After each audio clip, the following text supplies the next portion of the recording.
Zoro nagpasikat kay Gorosei Nasujuro? Bali nagumpisa nga itong chapter 1117 sa scene sa Hachinosu. Ipinakita nga yung mga pirata dito na nagkakagulo. Bakit? Dahil yung reaksyon nga nila patungkol sa revelation ni Vegapunk na merong civilization sa ilalim ng karagatan, tinake nga nila ito as opportunity. Opportunity na makuha daw ang treasure sa lumang sibilisasyon na to. Though ganito nga yung idea ng ilan, may pumipigil pa rin naman sa kanila. Since oo nga naman, once na makababa ka daw sa karagatan, baka kainin nga lang naman daw sila ng mga Sea Kings. At dito biglang ang napunta yung scene sa Grand Line. Ipinakita ngang naglalayag itong grupo nila Mont Blanc Cricket. Ang reaksyon nga nila sa revelations ni Vegapunk excitement. Since itong nabanggit daw ni Vegapunk mas malayo pa kesa sa kwento ng ninuno niya na si Mont Blanc Noland, which is 400 years ago lang. Nagpakita nga ng interes itong si Cricket na i-explore itong sinasabing lumang civilization hanggang sa napunta nga yung panel sa isang marine hospital.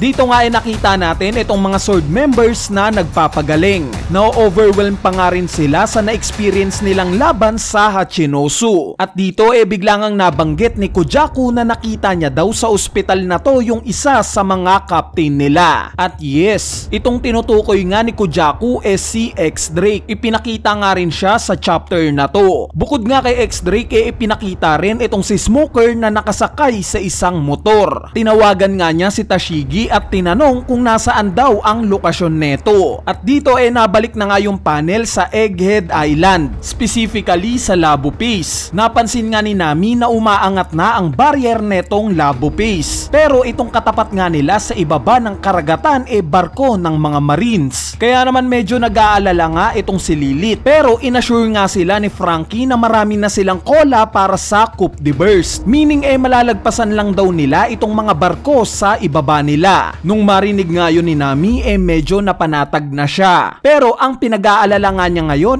bakit wala pa rin itong sila Jinbei at Zoro. At speaking of Jinbei at Zoro napunta nga tayo sa lokasyon nila. Ipinakita ngang nagmamadali pa rin sila papunta sa lokasyon ng Thousand Sunny. At yes, nasa 100 meters na nga lang yung layo nila dito. Ang problema nga lang bigla nating namataan itong si Gorosei Nasujuro sa malapit. Yes guys, nandito nga siya sa Labo Base at akma nang aatakihin itong Thousand Sunny. Buti na nga lang at mabilis na umaksyon itong si Jinbei. Gamit nga yung technique na Kataguruma malakas nga niyang ibinato itong si Zoro papunta kay Nasujuro. Kung saan nag-engage nga ng atake itong si Zoro ng two-sword style Rashomon na agad rin namang nasalag ni Gorosei Nasujuro. So nagpang-abot nga itong dalawa na to. At habang nangyayari nga ito napansin ni Nasujuro yung espada na gamit ni Zoro. At sa lakas nga ng impact ng mga haki nila tumilapon silang parehas. Buti na nga lang at nasalo ni Jinbei itong si Zoro. Sa sumunod na panel naman napunta nga yung scene sa northeast netong Egghead Island. Ipinakita nga itong grupo nila Bonnie na nagmamadali ng gustong umalis sa isla na to. Pero itong si Vice Admiral Hound nga hindi ito pinayagan dahil ipinag-utos nga niya sa mga tauhan niya na atakihin itong barko ng mga giants. Hanggang sa narinig na nga nila yung boses ni Luffy na papunta sa lokasyon nila. At bago pa nga makagawa ng aksyon itong mga Marines bigla ngang pinag-aatake ng mga giants itong mga barko nila. Pero hindi nga ito naging madali dahil nakita nga natin pumalag sa laban itong sila Vice Admiral Bluegrass at Vice Admiral Dull. Mabalik nga kay Luffy na malapit na sa lokasyon nila Sanji bigla nga niyang napansin na yung humahabol sa kanila na si Gorosei Mercury bigla na lang nawala. Nagtataka nga siya kung saan ito pumunta. At speaking of Gorosei bigla ngang napunta sa kanila yung panel. Itong apat na Gorosei pala na to nasa lokasyon na ng ancient robot. Tinalibutan nga nila ito. Nagtataka nga itong si Gorosei Mars kung bakit present pa rin daw itong ancient robot ngayon. Dahil 200 years ago pa daw nung huli nila itong makita. At habang akmangang aatakihin na nila itong ancient robot bigla ngang nagsalita si Vegapunk. Pinagpatuloy nga niya yung announcement niya. At patungkol na nga itong isisiwalat niya sa mga tao na merong letter D sa mga pangalan nila. Pagkabigkas nga ni Vegapunk nito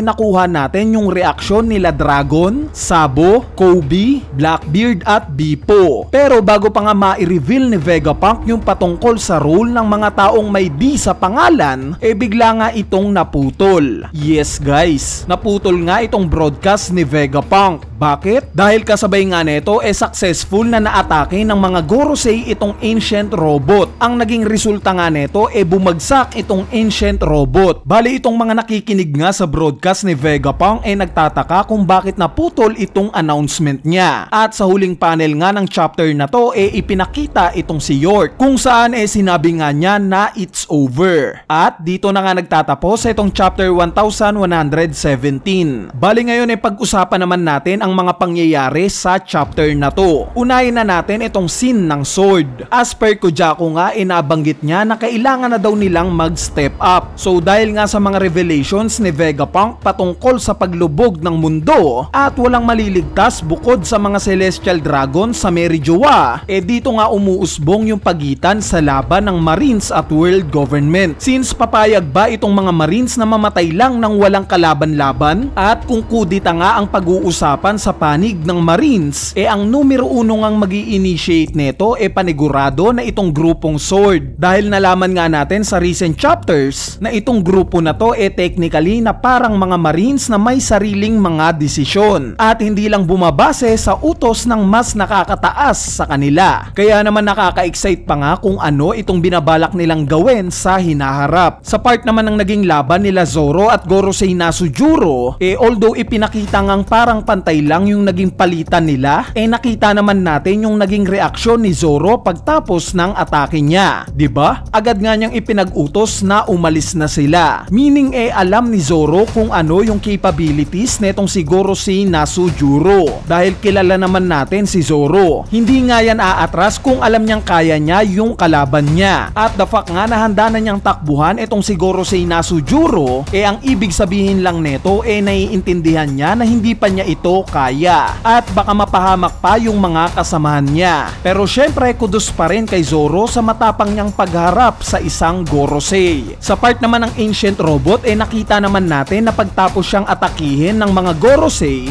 dito na naputol itong broadcast ni Vegapunk. Meaning confirm nga yung hinala natin na nasa loob nga ng ancient robot nilagay ni Vegapunk itong Dendenmushi Snail na signal para sa announcement niya. At speaking of announcement ni Vegapunk, nakaka-excite ngang malaman kung ano ba talaga ang purpose ng mga tao na may letter D sa mga pangalan nila. So sa lahat nga ng currently na buhay pa, itong si Jaguar D Saul nga lang ang hindi nabanggit o ang hindi natin nakita sa chapter na to na miyembro ng D family. Since ipinakita nga itong sila Vivi, Dragon at Blackbeard. Nabanggit naman sila Garp, Luffy at Trafalgar Law. Anyway, yung mga topic nga na hindi natin napag-usapan sa review na to gagawa na lang natin ng separate video. Bale ayan na nga yung chapter review natin para sa latest chapter ng manga na chapter 1117. Kung natripan nyo nga itong review natin, pindutin nyo na yung like button dahil napakalaking tulong na nga niyang like nyo para sa ating channel. Syempre idamay nyo na rin yung subscribe button. So yun lang,